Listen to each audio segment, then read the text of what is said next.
The Frituals, written and performed by author Caitlin Costello.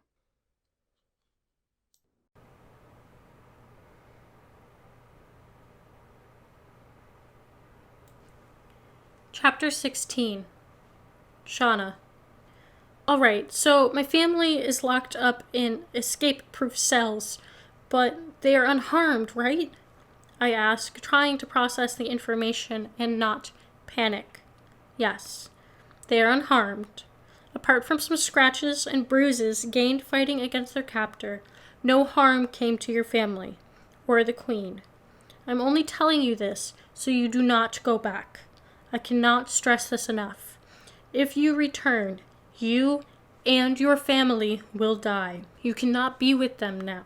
I hang my head, pushing the escape plan that had started to form in my head away. I know. I just wish there was something I could do to help them. How did you keep from getting caught? I left prior to the attack.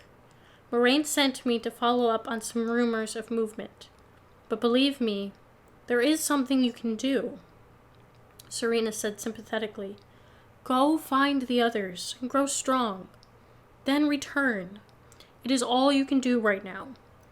When you are stronger, then, and only then, should you come back and fight. Hey, are you alright? Paulo asks, coming up behind me and scaring the living daylights out of me. Sorry about that, he says once I relax and stop threatening him with the canteen. You've been out here for a long time. I just wanted to check on you. I reach out to Serena, but she's gone. With a sigh, I turn to Paulo. I'm all right. I was just speaking with the Guardian. I met her before my ceremony. She came to me. In my thoughts, I mean. Are you sure it was her? He asks warily. Positive. I made her answer some questions before I let her in completely. I am tired now, though. I rub my head, a small throb growing. Does talking to people, in your head, drain your strength like normal magic? I think so. The few times I felt quite weak. Mental communication can take a lot out of you, even if the other person creates the link. More than you realize you are using at the moment. Come on, we can talk more inside. He won't let me speak until I've eaten half of an apple. All right. We've started to get some more energy now. Was it good news? Sort of. Has anybody spoken to you? Recently? Since your naming ceremony, I guess? I ask, putting the apple aside and wiping away its sweet, sticky juices off on my skirt. I have, but there isn't any point. Anybody from my home that I would care about is dead. Oh, I'm sorry, I didn't mean to. It's all right, Shauna. I've come to terms with it. He pauses, focusing on his hands. Below him on the floor, a small flower grows, starts to wilt and die before blooming again. He is refocusing his thoughts on the new rather than the old. It's all right. What did she say? She said that they are all alive, my family and the Queen, I say. They are imprisoned in a magically guarded cell, but unhurt. She wanted me to know so I wouldn't try to go back and save them. I want to, of course, but she says the only way I can protect them is to stay away. I say, a bit of bitter fear bubbling up at the end. Well, I guess we can be alone together, right? Paulo says with a wry smile. The next 3 days, I stare at the elfish text, slowly deciphering every word I can. I figure out how to make the orb again. This time, I am in control of it. I'm able to make it spin high in the air and fling it around the room. I even split it into 100 little balls, zigzagging through the room this way and that. Not a single droplet is out of my control, with Paulo in the center flinching whenever one came near. But only 4 hit him. Okay, the first time I tried it, one hit him square in the face. But I was able to collect each molecule of water and try again. He said it was the weirdest feeling ever, having the water there then before it pulled free of his face. I found another spell that allows me to extract clean, pure water from the earth. Each droplet is clean of dirt and is sweet on the tongue. We will never be without water. We both practice, learning and honing our abilities, but we have limits.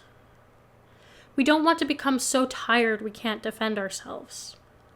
Paulo is able to talk to the animals of the forest. They bring us roots and berries to eat. He still has to hunt for meat, though. He always looks so sad when he comes back. I guess he would be if he can talk to them. I would hunt for us if I knew how. The trees multiply and branches fall for firewood.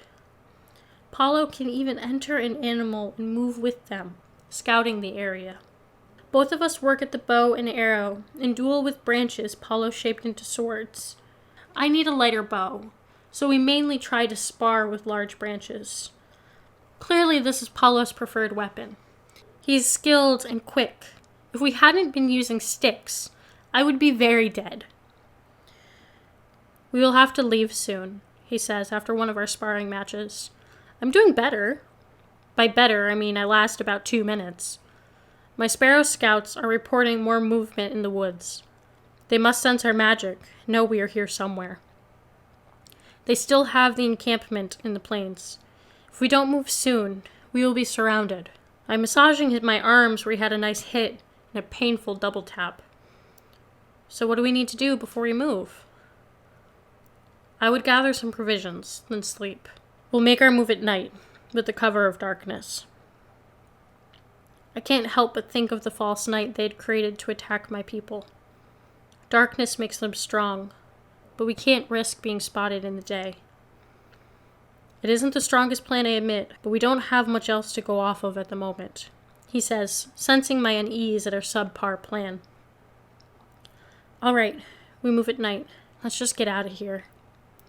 I walk over to the wall where the short sword I had come with lies, feeling its weight and balance. I hope I won't have to use this. I glance up at him. You take it. No, Shauna, that blade was given to you by your queen. I would feel wrong if I were to take it from you. I have my own tricks. Don't worry about me. I look at him half doubting. Over recent days, we have worked so hard, but he always seems to be holding back. He has a bit more power he's storing up in case something goes wrong. I don't know enough about myself to do so. I still break out in a sweat all over my body the instant I touch any form of magic. I glow for hours. The thing Paulo says will fade faster as my body adapts to it. I have to trust he has the power to protect us both. Okay, let's get some sleep before we leave, I say, curling up on my bedroll, sensing that sleep would lay far away.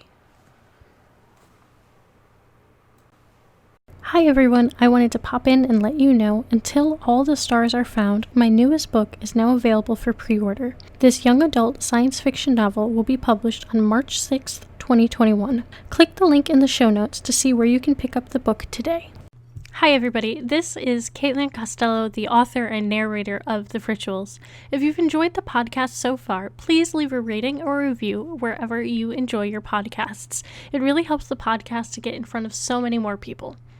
If you can't possibly wait another second to know what happens next in The Frituals, fear not, for the full audiobook is now available, or you can get the print edition from CaitlinCostello.com signed. Thank you so much for listening, and I will see you next time. This has been a production of The Frituals, written and performed by Caitlin Costello. Text copyright 2018 to Caitlin Costello. Production copyright 2020 Caitlin Costello.